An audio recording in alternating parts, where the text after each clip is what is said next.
Bonjour et bienvenue dans cette nouvelle édition de 3 minutes de franchise. Au programme de cette semaine, retrouvez l'actualité des franchises Moving, Aesthetic Center et Carrément Fleur.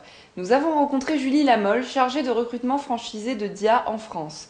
Elle présente l'enseigne, les nouveautés et le développement international. Dans l'actualité business, Jean Sampère nous explique comment trouver un bon franchisé et quels sont les pièges à éviter.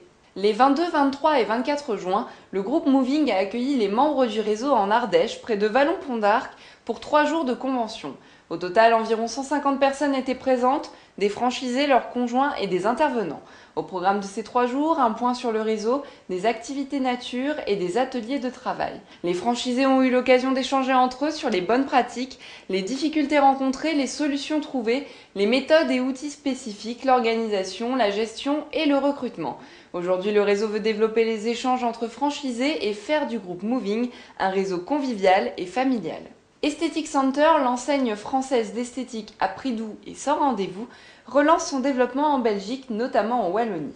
Aujourd'hui, la franchise compte un institut à Bruxelles. Le développement a jusqu'aujourd'hui été confié à un master franchisé. Il sera désormais assuré directement par le franchiseur et gagnera ainsi en dynamisme.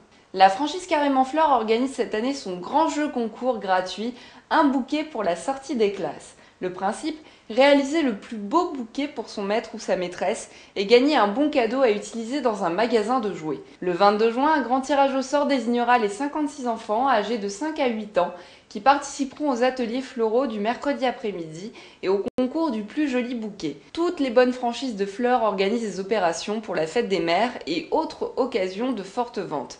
Il faut vérifier la puissance de ces opérations et la communication rattachée.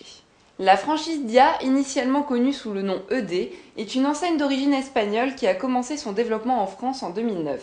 Dia est aujourd'hui la première enseigne de discount alimentaire à proposer une carte de fidélité.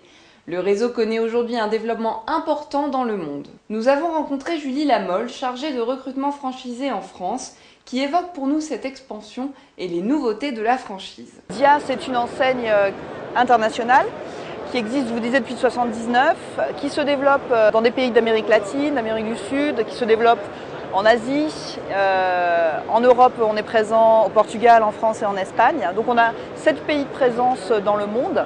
C'est très certainement dans les années à venir une présence qui va être encore plus diversifiée, notamment auprès de pays émergents comme la Chine où on va largement se développer et l'Amérique du Sud où nous sommes présents au Brésil, en Argentine. On va continuer à étendre notre développement dans ces pays. On appartenait jusqu'au 5 juillet dernier au groupe Carrefour. Il y a eu une scission entre le groupe Dia et le groupe Carrefour.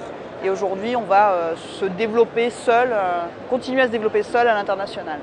Dans l'actualité business, Jean Sampère, dirigeant d'AC Franchise et consultant en franchise, nous explique comment trouver un master franchisé et quels sont les pièges à éviter.